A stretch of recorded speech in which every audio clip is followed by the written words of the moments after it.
तरुवर नाम के एक जंगल में एक दिन सारे सियारों की सभा बुलाई गई थी। आज फिर चांडक नाम के सियार के खिलाफ फरियाद आई थी। एक सियार विनती भरे स्वर में महाराज को बता रहा था, महाराज, इस चांडक को कभी भी हमारे साथ शिकार के लिए मत भेजिएगा। बड़ा ही बेवकूफ है वो। इसकी बेवकूफी के कारण आज फिर हमारे हाथ से शिकार निकल गया। ये सुनकर महाराज चांडक पर गुस्सा हो गए, क्योंकि चांडक के कारण शिकार निकल जाने का ये तीसरा मौका था। महाराज ने चांडक से कहा, चांडक, तुम्हारी बेवकूफी के कारण हम सबको भूखे मरने की बारी आएगी। अब तुम दूर हो जाओ यहाँ से। अब तुम्हें हमारे साथ रहने की कोई जरूरत नहीं है। सारी बिरादरी के सामने इस तरह अपमानित हुआ चांडक अत्यंत निराश हो गया। उसे लगा कि वो इस जंगल में रहने के लायक ही नहीं है। सियार के बदले अगर कुत्ते का अवतार मिला होता तो कितना अच्छा होता। किसी ने पाला तो होता, दो कौर आराम से खाने को तो मिल जाते। इस तरह अपने बारे में सोचता चला जा रहा चांडक कब जंगल से बाहर आ गया, इस बात का उसे पता ही नहीं चला। पर सामने एक घर दिखाई देने पर वो होश में आ गया। घर का दरवाजा बंद था, पर दरवाजे के सामने एक पिंजरा झूल रहा था। उस पिंजरे में एक तोता आराम से बैठा हुआ था। तोते को देखते ही चांडक के मुंह में पानी आ गया। वो अब दबे पांव उस घर के पास पहुंच गया। वैसे पिंजरा बहुत ही ऊपर था।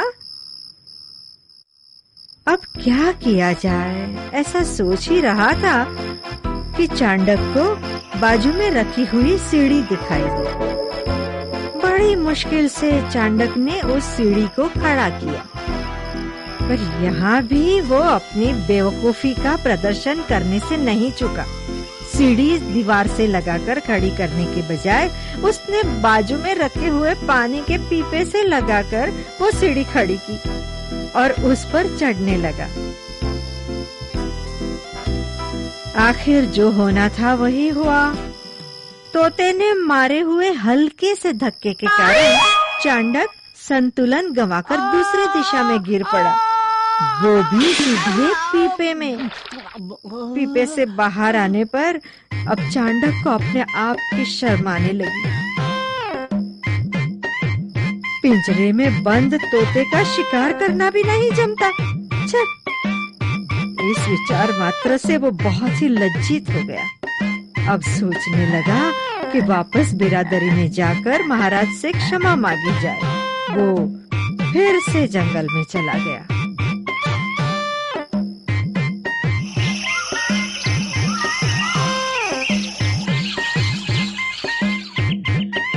जंगल में से जब वो जा रहा था कि अचानक सामने बाघ आ गया।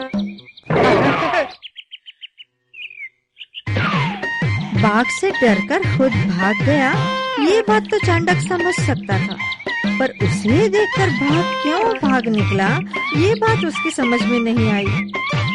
बाघ चला गया, ये देखकर चांडक अब आगे बढ़ा। बाघ के डर के कारण चांडक का गला बिल्कुल सूख गया था। इसलिए पास के ही एक तालाब पर चांडक पानी पीने आया। देखा ना, ऐसा मूर्ख मेढक है, मुझसे डर रहा है। मैं क्या ऐसा डरावना हूँ क्या? ऐसा बोलते बोलते वो पानी पीने के लिए झुका।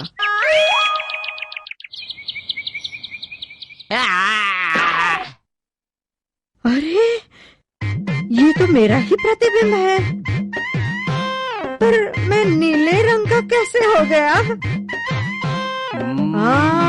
यानी पहले जिस घर के पास गया था वो एक धोबी का घर था और उसने तैयार किए हुए नील के पीपे में गिरने के कारण होठ पर ये नीला रंग चढ़ गया।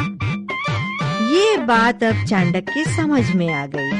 इसी कारण वो बाघ डर के मारे भाग निकला। यानी अब सारे प्राणी मुझसे डरेंगे। सब पर हुकूमत चलाने का ये अच्छा मौका है। ऐसा सोचते हुए पेट भर के पानी पीकर चांडक सीधा अपनी बिरादरी की ओर चल। हमेशा की तरह सियारों की सभा भरी हुई थी। चांडक को देखते ही सारे सियार थर थर कांपने लगे। महाराज के दांत भी डर के मारे किचकिचाने लगे। सबको डर के मारे कांपते हुए देखकर चांडक को बड़ा मजा आया। वो बोला, सुनो, मैं कांचनवन जंगल से आया हूँ।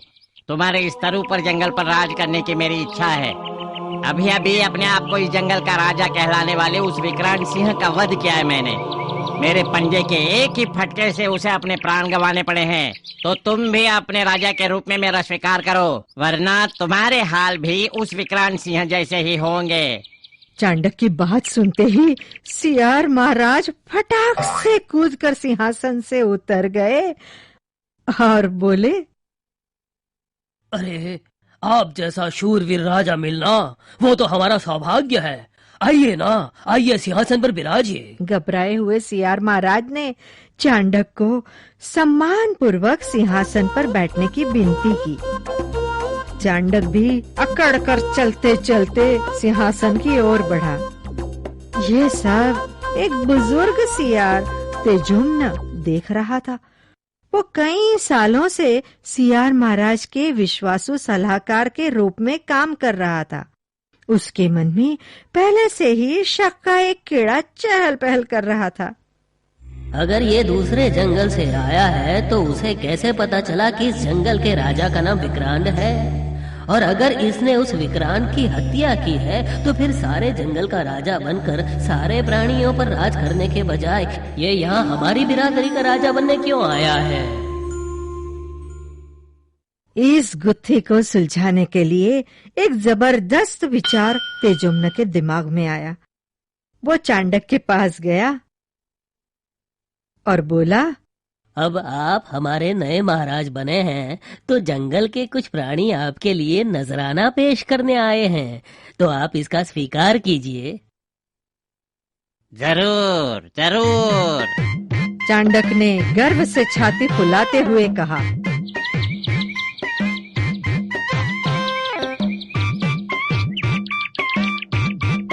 महाराज, कुछ सियार आपके स्वागत के लिए जय जयकार की घोषणा करना चाहते हैं, ताकि जंगल के अन्य प्राणियों को आप नए महाराज बने हैं इस बात का पता चलेगा। चांडक बोला, जरूर जरूर। जैसे ही चांडक ने परवानगी दी, सब सियार कुई कुई करने लगे। अपने स्वागत में हो रही कुई कुई सुनकर चांडक को बहुत खुशी हुई। अपने नए भेष की बात भूलकर कुछ ही देर में वो खुद भी कुई कुई करने लगा। इसी घड़ी का तो इंतजार था तेजुम्न को। उसने सियार महाराज से कहा, महाराज, कोई भी प्राणी भले अपना बाह्य रूप कितना भी बदल ले तो भी वो अपना असली स्वभाव कभी नहीं बदल सकता। ये और कोई नहीं है, अपनी बिरादरी से निकाल बाहर किया गया चांडक ही है। चांडक का भांडा फूटते ही सारे सियारों ने उसकी जम के पिटाई की और फिर एक बार बिरादरी से निकाल दिया। तो बच्चों, याद रखना, किसी भी प्रकार का ढोंग लंबे अरसे तक टिकता नहीं।